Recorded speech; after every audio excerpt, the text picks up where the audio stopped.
Puji Tuhan. Mari kita ambil Alkitab kita, buka di kitab Injil, di Markus pasal 9 ayat 20. Saya berikan judul membungkam keraguan sendiri. Musuh terbesar orang percaya itu ternyata bukan setan, tapi keraguannya sendiri. Adam dan Hawa kalau dia nggak ragu akan perkataan Tuhan, jikalau dia tidak bimbang, setan mau ngomong apa juga percuma. Mau dihasut untuk makan dari pohon terlarang, mereka akan tertawa dan berkata, enyahlah. Kamu itu berbohong setan. Tapi kalau mereka ragu, buka celah, terjadi sesuatu. Sebenarnya musuh terbesar orang percaya adalah keraguannya. Karena itu kita harus segera membungkam keraguan kita ketika itu mulai berbicara. Ingatlah, kita tidak sedang dialog dengan pikiran kita. Sebab iblis itu sang pendakwa. Jadi sebenarnya yang menuduh-nuduh kita itu bukan suara hati kita, tetapi suara setan. Kita akan pelajari ada satu kasus di dalam kitab Injil yang kita baca ini, yaitu kasus Yesus mengusir roh dari seorang anak yang bisu, ini roh jahat. Dan kita akan melihat bagaimana roh jahat itu bekerja, dan kita juga akan melihat bagaimana roh Allah bekerja. Roh Tuhan selalu bekerja lewat iman kita, karena hubungan kita dengan Tuhan itu hubungan percaya, karena Tuhan itu tidak terlihat. Karena itu, iman timbul dari pendengaran. Siapa yang kau dengarkan? Kita dengarkan pikiran sendiri, kita dengarkan apa kata dunia, opini manusia, atau kita dengarkan janji-janji Tuhan. Langsung ke ayat 20, saya bacakan. Lalu mereka membawanya kepadanya. Waktu roh itu melihat Yesus, anak itu segera digoncang-goncangnya. Dan anak itu terpelanting ke tanah dan terguling-guling sedang mulutnya berbusa. Ngeri ya. Lalu Yesus bertanya kepada ayah anak itu, sudah berapa lama ia mengalami ini? Jawabnya, sejak masa kecilnya. Dan seringkali roh itu menyeretnya ke dalam api ataupun ke dalam air untuk membinasakannya. Sebab itu jika engkau dapat berbuat sesuatu, tolonglah kami dan kasihanilah kami. Jawab Yesus, katamu, jika engkau dapat, tidak ada yang mustahil bagi orang yang percaya. Segera ayah anak itu berteriak, aku percaya, tolonglah aku yang tidak percaya ini. Ketika Yesus melihat orang banyak makin datang berkerumun, ia menegur roh jahat itu dengan keras, katanya, hai kau roh yang menyebabkan orang menjadi bisu dan tuli. Aku memerintahkan kau, keluarlah daripada anak ini dan janganlah memasukinya lagi. Lalu keluarlah roh itu sambil berteriak dan menggoncang-goncang anak itu dengan hebatnya. Anak itu kelihatannya seperti orang mati, sehingga banyak orang yang berkata, ia sudah mati. Tetapi Yesus memegang tangan anak itu dan membangunkannya. Lalu ia bangkit sendiri. Ketika Yesus sudah di rumah dan murid-muridnya sendirian dengan dia, bertanyalah mereka, mengapa kami tidak dapat mengusir roh itu? Jawab Yesus kepada mereka, jenis ini tidak dapat diusir kecuali dengan berdoa. Membungkam keraguan sendiri. Ayat 20, lalu mereka membawanya kepadanya. Waktu roh itu melihat Yesus, anak itu segera digoncang-goncangnya. Apa alasan setan berbuat demikian? Ya, memang anak ini dari waktu ke waktu kumat-kumatan, tapi kali ini tidak tergantung waktunya setan. Tapi ketika setan melihat Tuhan, langsung anak itu terpelanting dan digoncang-goncangnya. Sebenarnya ada penjelasan. Saya percaya setan itu panik waktu lihat Yesus. Dia ketakutan, aduh. Mungkin dalam hati mereka ya, mereka berbicara satu dengan yang lainnya dalam diri anak kecil ini yang dirasuki. Wah, mati kita, mati kita. Masa kita akan dilempar ke lautan api sebelum penghakiman tinggi. Tapi ada alasan lain lagi, tahu nggak? Mengapa mereka menggoncang-goncangnya? Setan itu kan suka show off. Mereka mencoba to make a show dengan tujuan untuk menggertak Yesus. Karena kebetulan saat itu yang jadi hamba Tuhan bukan pendeta siapa, tapi anak Allah. Anak Allah lah, gembala Israel yang diutus pada domba-domba tersesat dari kaum Israel. Setan-setan ini sebagai langkah terakhir desperado putus asa, mereka gertak. Tahukah Anda kalau anjing itu menggerang, lalu dia menggigit, menggonggong, kemungkinan bukan hanya karena anjing itu anjing ganas atau anjing galak, tapi bisa jadi anjing itu ketakutan. Waktu setan takut, ngeri lihat Yesus, mereka panik, tapi mereka juga mencoba untuk menggertak, siapa tahu Yesus takut. Siapa tahu Yesus itu terintimidasi, tapi mereka tahu bahwa Yesus tidak akan atau tidak mungkin terintimidasi. Jadi mereka mencoba mengintimidasi papanya. Kalau kita lihat kondisi dan keadaan kita, kan kita ragu. Mana mungkin bisa? Ini kasus hopeless ini tidak ada harapan. Doakan orang sakit itu mending merem ya menurut saya. Kalau kita lihat apalagi penyakitnya nampak, rasanya mustahil. Seluruh otot sendi kita berseru dan berteriak, mustahil lah. Apalagi kalau sudah dipasang selang, sudah infus-infusnya, kalau sudah ada kantong untuk kantong darah atau kantong apa itu yang ada di luar badannya. Kalau kita melihat tumornya sudah nampak begitu mengerikan, rasanya sudah nggak mungkin disembuhkan, nggak bisa. Bahkan Tuhan pun seolah-olah menurut kita tidak mungkin bisa melakukan apa-apa. Waktu roh itu melihat Yesus, anak itu segera digoncang-goncangnya. Supaya urunglah niat mereka untuk menyembuhkannya. Supaya Yesus goyah. Tapi mereka tahu Yesus nggak bisa goyah. Supaya papanya tidak lagi berani percaya. Supaya papanya berkata, sudahlah, nggak usah repoti Tuhan. Anakku ini tidak mungkin sembuh. Mereka itu menggertak sang ayah target utama. Serta menggertak murid-murid Yesus yang notabene dari tadi nggak bisa ngusir roh ini. Digertak lebih lagi. Wah, ini jurus intimidasi. Tahukah bahwa senjata terkuat, salah satu senjata mutakhirnya setan, bahkan senjata rahasianya, secret weaponnya apa? Benih-benih keraguan. Kebimbangan itu adalah senjata pilihan iblis dan kawan-kawan. Sebab kalau kita ragu, kita tidak mungkin percaya dan membuka diri pada kuasa Allah. Kalau kita bimbang, kita akan tenggelam seperti Petrus yang jalan di atas air itu padahal Yesus ada di depannya. Ketika kita tidak percaya, maka urapan Allah tidak bisa diaktifasi di dalam diri kita karena Tuhan tidak pernah memaksa. Tuhan bekerja berdasarkan percaya kita. Berkali-kali ketika kesembuhan terjadi di kitab Injil, ujungnya selalu ada summary atau rangkuman dari Yesus. Yesus berkata, hai ibu, terjadilah sesuai dengan imanmu. Setan tahu, iman itu jalan masuk kasih karunia. Di kitab Roma pasal 5 juga dikatakan, faith, iman. Iman itulah jalan masuk, entry point-nya kuasa. Bahkan di Ibrani 11, Hall of Faith itu, pahlawan-pahlawan iman. Dikatakan bahwa iman adalah dasar dari segala sesuatu yang kita harapkan dan bukti dari segala sesuatu yang belum kita lihat. Iman itu bukti segala sesuatu yang gak kelihatan. Dalam kerajaan Tuhan kita harus percaya dulu, baru mengalami sesuatu. Bukan wait and see, terjadi dulu, gua baru percaya. Nggak begitu caranya. Bahkan kita diselamatkan pun karena percaya. Kita dibenarkan karena iman. Jadi setan tahu bahwa iman itu berbahaya buat kerajaannya. Iman itu dangerous. Karena ketika kita beriman, kita akan runtuhkan dan hancurkan perbuatan iblis dalam hidup kita. Orang beriman itu bisa lepas dari ikatan. Orang beriman itu bisa waras dari gila. Orang beriman sama Tuhan itu bisa mengalami transformasi kehidupan. Dari hidup lama, punya hidup yang baru yang sama sekali berbeda. Orang beriman itu bisa membangkitkan orang mati kalau dia beriman kepada Tuhan. Orang beriman itu bisa menyembuhkan. Setan tahu semuanya itu. Dan dia panik setengah mati. Dia gertak, Yesus gak bisa. Dia gertak papanya anak ini. Dia gertak keluarganya. Dia gertak seluruh murid-murid Yesus yang sudah dari tadi mengalami keraguan. Lalu Yesus bertanya kepada anak itu, ayah anak itu, ayat 21. Sudah berapa lama ia mengalami ini? Jawabnya, sejak masa kecilnya. Ayat 21, bukan berarti Yesus gak maha tahu.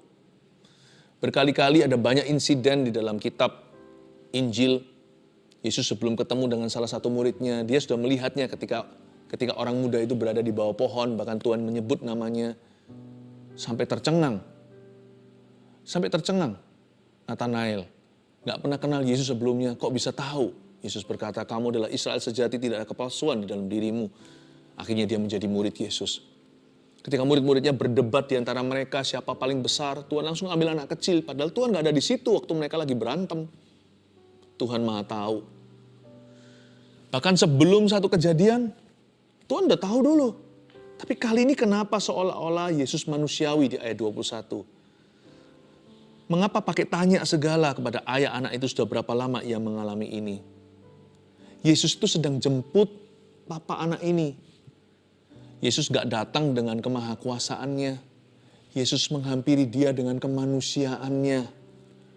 Yesus ajari sama ayah anak ini untuk beriman kepada Bapa. Untuk beriman kepada kuasanya. Beriman pada firman-Nya. Makanya Yesus merendah. Yesus tidak pakai kemahatauannya. Yesus bicara seolah-olah seorang manusia dengan manusia biasa. Lalu Yesus bertanya kepada ayah anak itu, udah berapa lama ya dia mengalami ini? Jawabnya, sejak masa kecilnya. Dan seringkali roh itu menyeretnya ke dalam api ataupun ke dalam air untuk membinasakannya. Bagus kan? Karena Yesus tanya, pembicaraan jadi dua arah. Ayah anak ini langsung cerita. Karena Yesus bukan hanya mau sembuhkan anaknya, Yesus mau ajari ayahnya beriman. Yesus mau memperkenalkan kerajaannya, yaitu kerajaan Allah. Yesus ajak dia bicara, akhirnya dia buka mulut dan cerita. Waktu dia cerita di akhir kalimatnya, nampaklah keraguannya. Makanya untungnya Yesus gak datangnya satu sisi, atau bicara satu arah. Kalau Yesus datang dengan kemahatauannya, maka orang ini tidak akan pernah mengerti bahwa hatinya sedang ragu. Jesus refuses to overwhelm him. Tuhan Yesus tidak mau membuat orang ini tercengang sehingga dia tidak jujur dengan dirinya sendiri. Jadi Yesus tanya secara manusiawi, berapa lama anakmu begini sejak masa kecilnya dan roh itu jahat lu Tuhan. Guru dia, roh itu menyeretnya ke dalam api, ke dalam air untuk membinasakannya. Lalu kalimat berikutnya itu tersirat keluar. Sebab itu, ya, therefore, karena itu, jika engkau dapat berbuat sesuatu, tolonglah kami dan kasihanilah kami. Ketahuan sudah. Ini ilmu konseling yang luar biasa.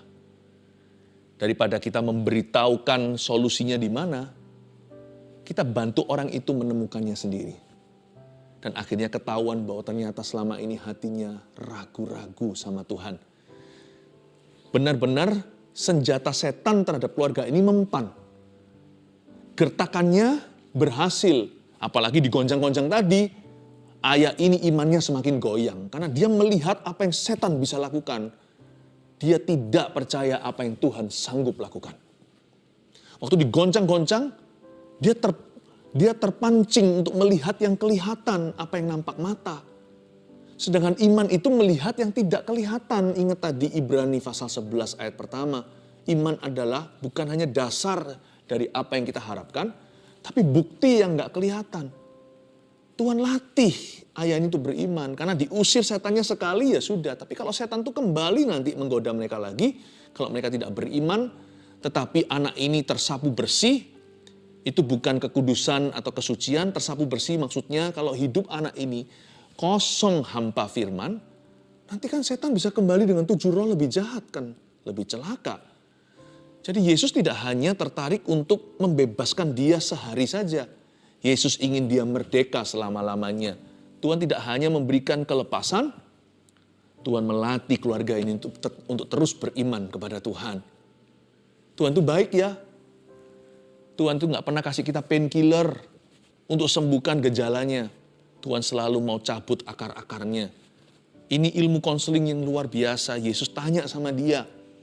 Dan dia mulai angkat bicara ketahuan. Ternyata dia selama ini masih banyak keraguan sama Tuhan. Sebab itu jika engkau dapat berbuat sesuatu, tolonglah kami dan kasihanilah kami. Ayat 23 jawab Yesus. Katamu, jika engkau dapat, Tuhan seperti menunjukkan wajah tercengang. Jika aku dapat, Tidak ada yang mustahil bagi orang yang percaya. Harusnya Tuhan Yesus tersinggung sebagai anak Allah. Karena kan sekarang ini yang diragukan kan Tuhan. Yang dipertanyakan kan kemampuannya Tuhan. Coba bayangkan jika ada seorang konglomerat makan di restoran. Lalu habis itu yang pelayannya berkata, permisi Mbak, ini makanan yang Bapak pesan ini paling mahal, Bapak sanggup bayar? Mungkin kalau orang itu egonya besar dan tinggi, bisa gebrak meja tuh. Dan berkata, panggilkan manajernya. Atau bahkan kalau perlu saya beli restoran ini. Kamu nggak tahu ya saya siapa. Tidak ada yang saya tidak bisa beli. Tidak ada yang saya tidak bisa bayar. Tapi Tuhan tidak menyebut dirinya. Dia tidak berkata, tidak ada yang mustahil bagiku. Padahal, dialah yang diragukan. Ini personal. Tuhan yang diragukan. Dia tidak berkata, tidak ada yang mustahil bagiku. Tuhan nggak ngamuk-ngamuk. Lalu Tuhan Yesus hengkang dari situ dan berkata, tersinggung aku. Tidak ada yang mustahil bagi saya. Enggak. It's all about that man and his family. Kalau Tuhan melayani itu semua tentang orang yang dia layani, bukan tentang dirinya. Tentang ayah anak ini, tentang anak ini, tentang ibunya, tentang keluarganya. Tuhan mau selamatkan seluruh family ini. Makanya Tuhan berkata, katamu, jika engkau dapat, lalu Tuhan berkata, tidak ada yang mustahil bagi orang yang percaya. Ditunjuk ke dia. Kamu tidak percaya atau kurang percaya. Sebenarnya tidak ada yang mustahil bagi orang yang percaya. Tuhan memang sumbernya. Kalau kita ngusir setan, ngusir pakai nama siapa? Dalam nama pendeta atau dalam nama papa mama kita? Atau dalam nama siapa? Dalam nama Yesus ya kan? Jadi Yesus gak perlu digunjang-ganjingkan. Kita percaya atau nggak percaya, orang percaya atau nggak percaya sama Tuhan, Tuhan tetap Tuhan berada di singgasananya, Tuhan ada di tahta. Percaya nggak percaya nggak membuat perbedaan bagi Tuhan.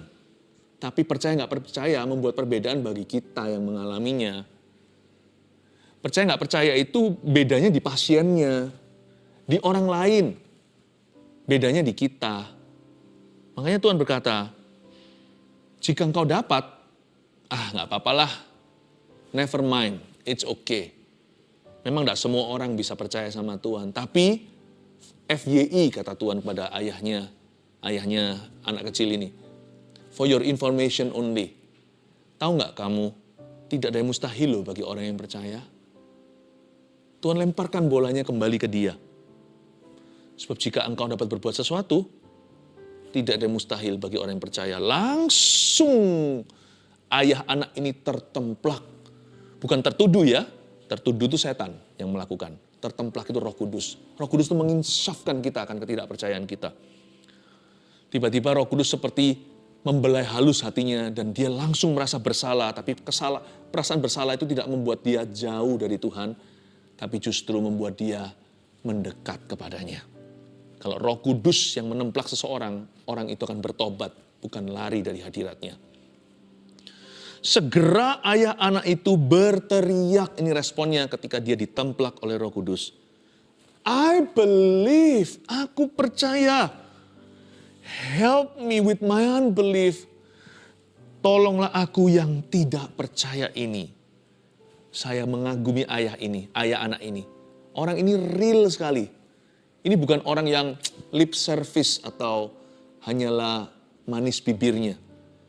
Lebih baik orang gini, Yesus lebih hargai. Tapi kalau orang Farisi, Yesus langsung tegur mereka. Karena mereka munafik. Mending kita jujur sama Yesus, kalau kita kurang percaya, kita minta Tuhan tambahkan iman. Daripada orang yang berkata, percaya, tapi kelakuannya beda.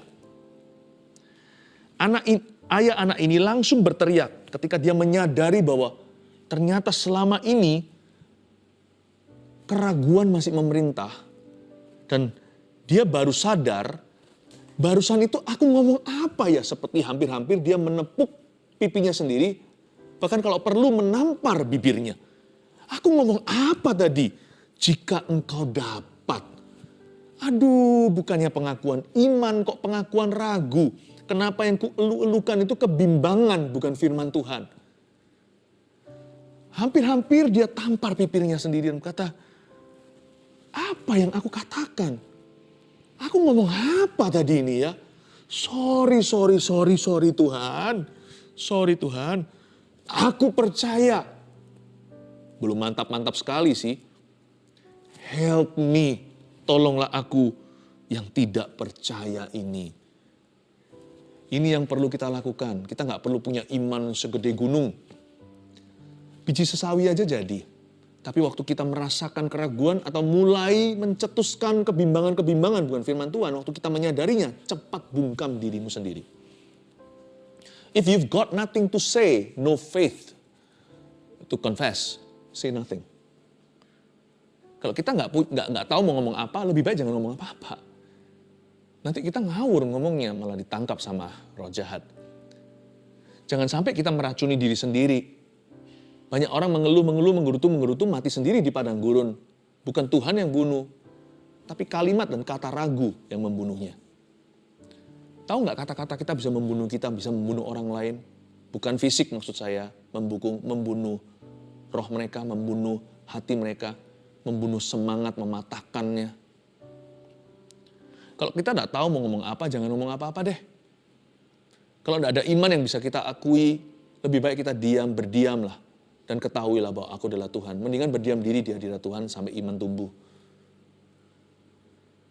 Kebanyakan orang itu tanpa sadari kita ini kebanyakan berbicara. Tapi yang kita ucapkan itu semua yang pesimis dan negatif. Lebih baik gak ngomong apa-apa. Lebih baik gak menabur daripada menabur yang salah. Nanti soalnya harus mencabut semua taburan itu. Mendingan saya gak nabur. Kalau kita memang harus menabur sesuatu dengan kata dan kalimat. Taburlah firman, taburlah iman. Akuilah imanmu di hadapan Tuhan. Tapi saya nggak tahu, saya nggak pintar ngomong. Kan ada banyak lagu-lagu yang barusan kita nyanyikan tadi ini sebelum firman juga semua lagu iman, lagu firman. Aku percaya Tuhanku ajaib, Tuhanku dahsyat. Semua lagu-lagu itu, lagu-lagu gereja, lagu-lagu pujian kan memang digubah, ditulis untuk membawa kita ke hadirat Allah. Dan untuk membawa hadirat Tuhan dalam hati kita. Kalau kita nggak tahu mau ngomong apa, nyanyi. Tapi Pastor Philip saya nggak kepingin nyanyi. Nggak pingin, akuilah firman. Karena itu lebih berguna daripada kita tidak berbuat apa-apa. Segera ayah itu berteriak, aku percaya, tolonglah aku yang tidak percaya. Ketika Yesus melihat orang banyak, makin banyak berkerumun. Berbondong-bondong datang, pastilah. Ada orang anak muda yang dibanting-banting ke tanah kayak gitu terpelanting berbusa-busa, masa orang-orang di jalanan nggak akan datang lihat ada apa, itu kalau ada mobil bisa macet itu. Ketika Yesus melihat orang banyak makin datang berkerumun, ia menegur roh jahat itu dengan keras. Katanya, berhenti di sana. Kenapa Yesus waktu lihat orang banyak langsung cepet-cepet aja beresin setan ini? Karena gini ya, faith is personal, iman itu personal. Nggak usah asyiknya rame-rame atau nggak usah perlu ayo jadi tontonan, lain cerita, lain hari jadi kesaksian. Iman itu nggak bisa tiru-tiru, nggak bisa ajak-ajak. Kita hanya bisa beritakan, saya ini penabur, saya menabur Injil dan menabur firman. Keluarga Saat Teduh ada 4 macam tipe tanah. Semoga Anda adalah tanah yang subur, bukan yang berbatu-batu atau bersemak duri. Kita nggak bisa ajak-ajak, kita hanya bisa saksikan. Iman itu personal, iman itu pilihan masing-masing. Dan orang ini, waktu dia percaya pada Tuhan, udah selesai. Kelar. Orang-orang banyak tidak menambahkan apa-apa. Jadi Tuhan segera menegur roh-roh jahat itu. Tapi ini juga sebuah pelajaran bagi kita, bahwa kita perlu berbicara tegas pada situasi kita dengan iman.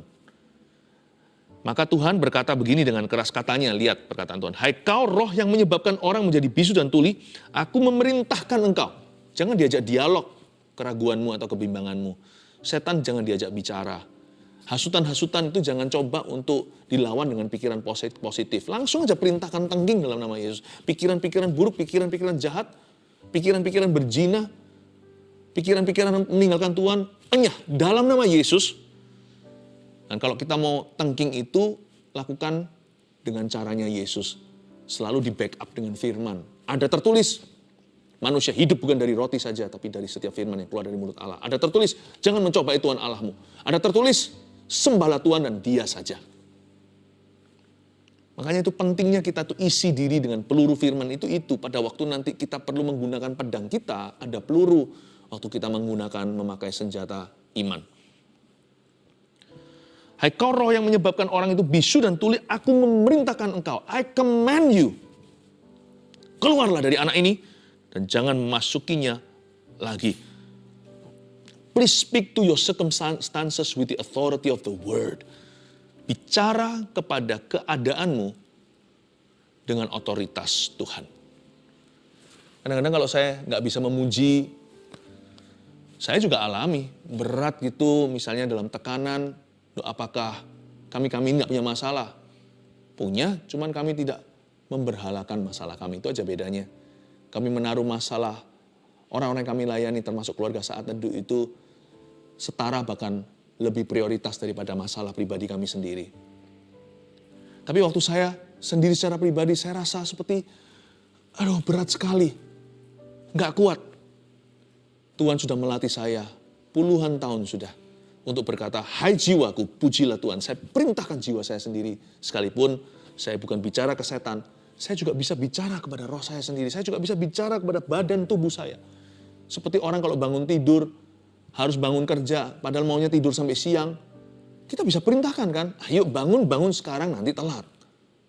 Kita bisa perintahkan pada diri kita sendiri. Pujilah Tuhan, tenang teduh. Semua akan indah pada waktunya.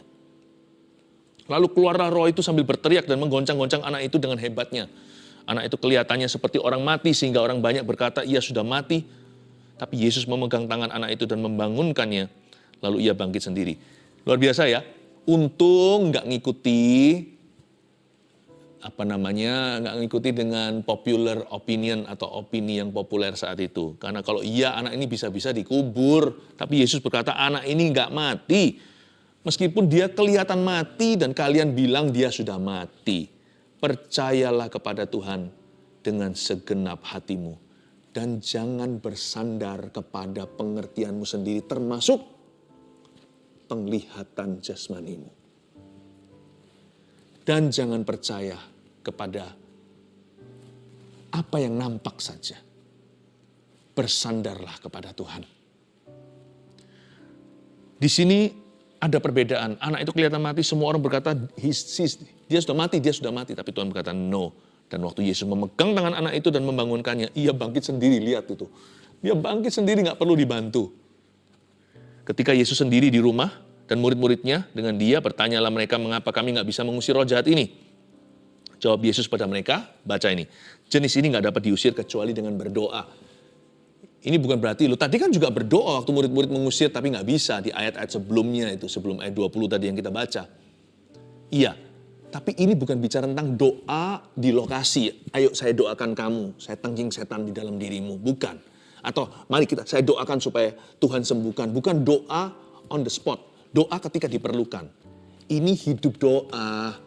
Di ayat yang lain, maksudnya di Injil. Bukan hanya di kitab Markus. Di Injil yang lain ditulis jenis ini gak bisa diusir kecuali berdoa, ditambahkan dan berpuasa. Itu bicara tentang kehidupan doa. Sehingga ketika doa diperlukan, kita sudah gak perlu cari urapan. Kita sudah diurapi. Murid-murid itu kayaknya bolong-bolong sih doanya. Mereka sih sering kali tidur ya. Kalau kita lihat di Getsemani, Yesus itu doa, mereka tidak terjaga. 3 poin ya saya kasih seperti biasanya. Membungkam keraguan sendiri 1. Pelajaran apa? Review hari ini. Ini rangkumannya. Kita telah pelajari nomor 1, setan selalu gertak orang percaya. Jadi jangan kaget. Apa yang setan lakukan itu menjadi-jadi. Justru ketika kita itu hampir menang itu biasanya semakin menjadi-jadi. Karena ketika anjing makin takut, dia makin menggonggongnya lebih keras. Dia makin menggerang dan siap untuk menggigit. Tapi percayalah bahwa Tuhan sudah menang. Dan dia terlebih besar di dalam dirimu dan di dalam diriku. Ketika setan menggertak kita, dan kalau kita menyadari keraguan ada di dalam hati, nomor 2, ini yang kita pelajari sebagai rangkuman firman, lekas ubah pengakuan iman kita. Kalau kita sadar, oh iya kenapa aku kok timpang lebih condong ke ragu daripada beriman, lekas ubah pengakuan iman kita. Iman itu bukan perasaan, aku perlu beriman sama Tuhan. Iman itu pengakuan. Nggak percaya, coba kita ragu terus, mulut kita mengucapkan keluhan, lama-lama susah beriman. Tapi kalau kita mengakui firman terus, mudah beriman. Iman hanya bisa bertambah bukan berkurang ketika mulut kita penuh dengan pengakuan firman. Makanya ada yang namanya the confession of faith, pengakuan iman. Itu penting sekali, iman itu bukan perasaan. Iman itu pertama-tama pengakuan iman kita pada Tuhan. Yang ketiga, iman bertambah dalam hidup doa. Ada orang tanya sama saya, Pastor Philip, kok imannya kuat ya? Apa rahasianya? Sebenarnya saya punya iman gak kuat. Iman saya juga sama, pas-pasan. Hidup doa saya yang kuat. Jadi iman saya, gravitasinya hanya bisa ke atas. Hanya satu jalan, yaitu bertambah. Yaitu bertumbuh. Iman saya gak kuat. Sama kita semua. Hidup doa saya yang kuat. Makanya iman saya semakin kuat. Mau iman lemah gampang. Malaslah berdoa. Jauhi hadirat Allah. Hindari firman. Cepat lambat. Kembali back to yourself. Menjadi manusia berdosa yang tak berdaya dengan keadaan dan situasinya. 3 hal ini, pelajaran hari ini, membungkam keraguan sendiri. 1, setan selalu gertak orang percaya. 2, lekas ubah pengakuan iman kita. 3, iman bertambah dalam hidup doa. Haleluya.